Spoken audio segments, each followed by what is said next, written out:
In America, emotional control is misunderstood. People think strength means reacting fast. They think confidence means speaking louder. They think power means showing emotion without restraint. But look closely at modern American life. The angriest people are not the strongest.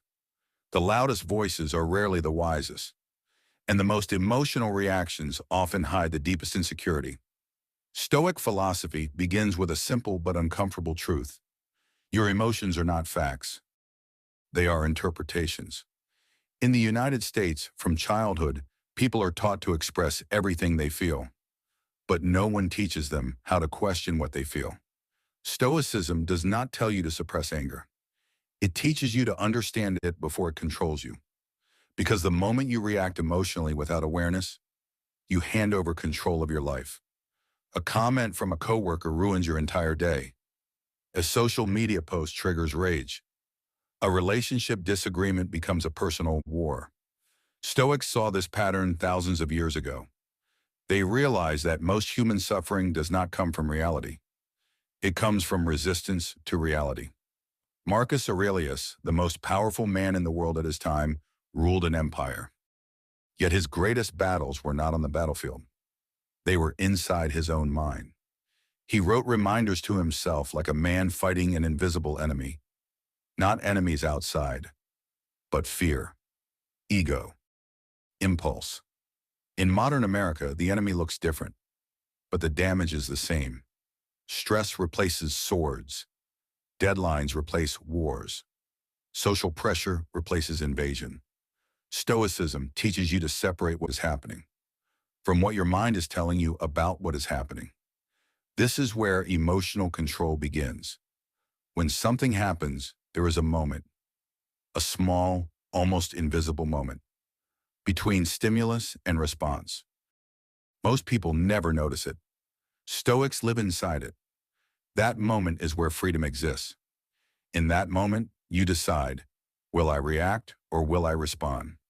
Reaction is automatic. Response is trained. Americans are trained to react.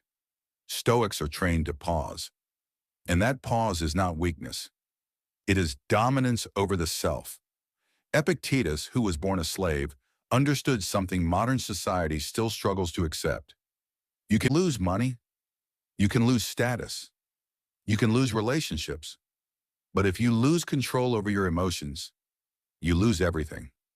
Because once your emotions control you, anyone can manipulate you. An angry person is easy to control. A fearful person is easy to exploit. An insecure person is easy to provoke. Stoicism is not about becoming cold. It is about becoming ungovernable from the inside.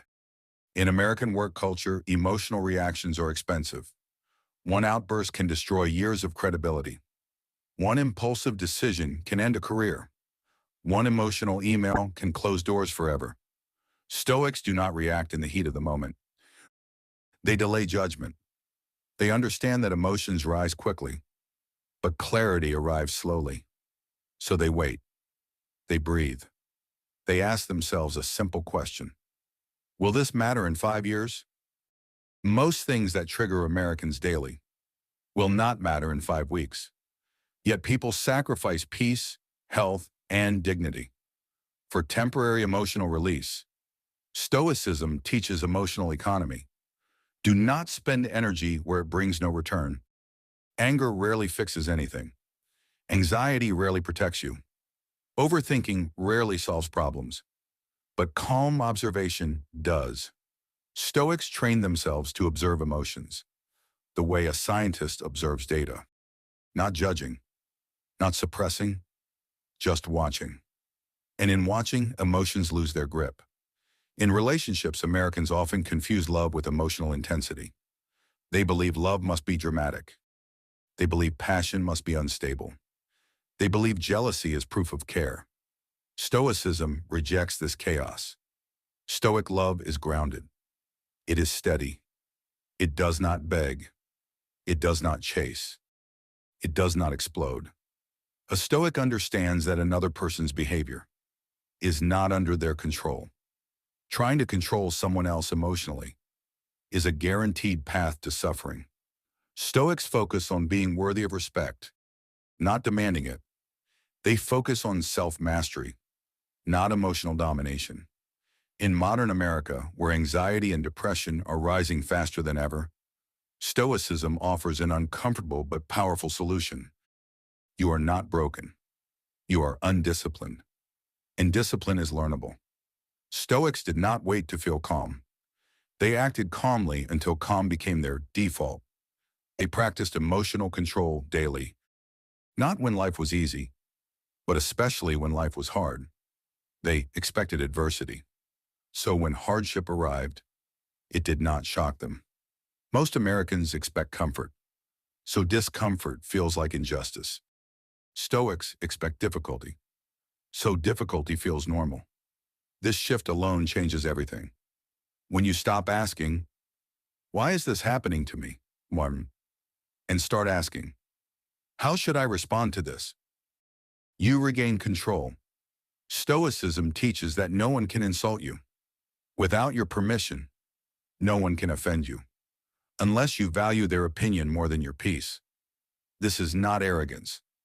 This is clarity. In a culture obsessed with validation, Stoics become immune. They do not chase approval.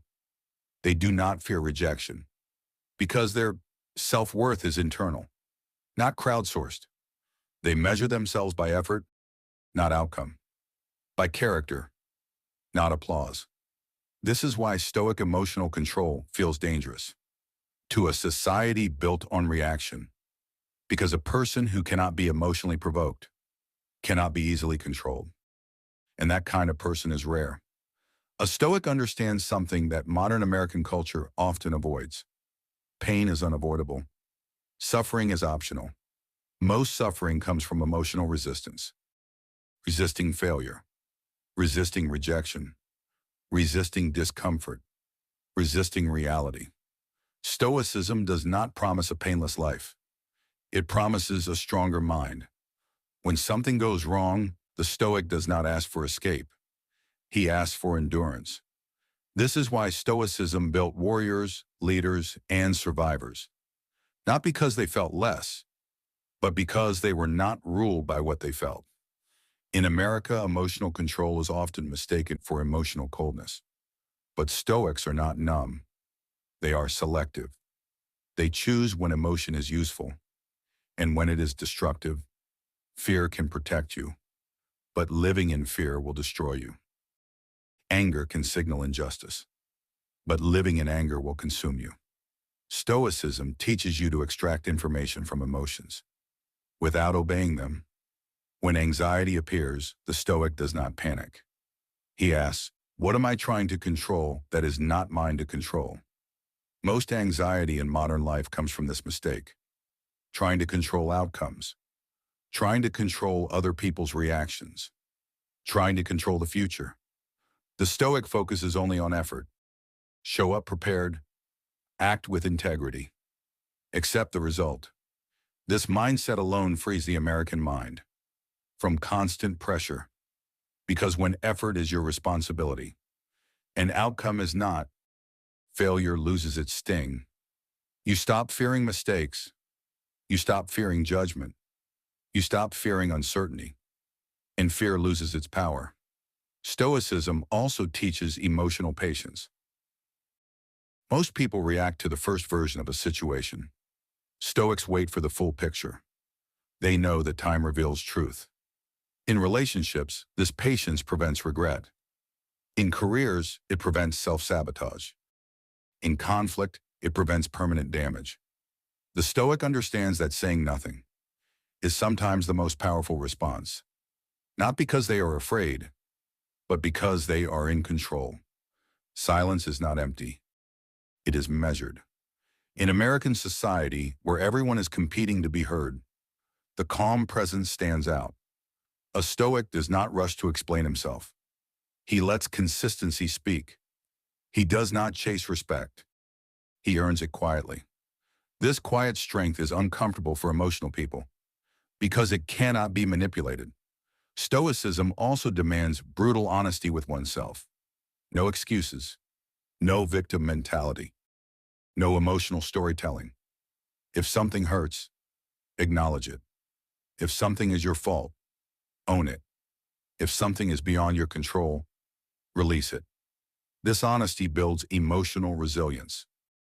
Instead of collapsing under pressure, the Stoic adapts. Instead of complaining about reality, he works with it. In America, people are taught to avoid discomfort. Stoics walk directly into it. They understand that discomfort is a teacher. Cold showers, early mornings, difficult conversations, delayed gratification. These are not punishments. They are training. Emotional control is not developed in comfort. It is developed in resistance. Every time you choose discipline over impulse, you strengthen your mind. Every time you pause instead of reacting, you regain authority over yourself. This is why Stoics appear calm in chaos. Not because chaos disappears, but because their mind is no longer chaotic. They do not demand life to be easy. They demand themselves to be strong. And this strength is quiet. It does not announce itself. It does not seek recognition. It simply endures, adapts, and moves forward. In a society addicted to stimulation, the Stoic chooses simplicity. Fewer desires, fewer emotional extremes, fewer unnecessary battles. This does not make life smaller. It makes it clearer. Because when emotions stop screaming, reason can speak. And reason, guided by values, creates a life that cannot be shaken easily. Stoicism is not about escaping the modern world. It is about surviving it with dignity. It is about walking through pressure without losing yourself. It is about being calm in a country built on noise. And that calm becomes a weapon, not against others, but against chaos within. A Stoic never asks life to be fair. He asks himself to be prepared. The single shift separates emotional people from emotionally powerful people. In America, when things go wrong, people ask, why me? The Stoic asks, what now? That question changes everything.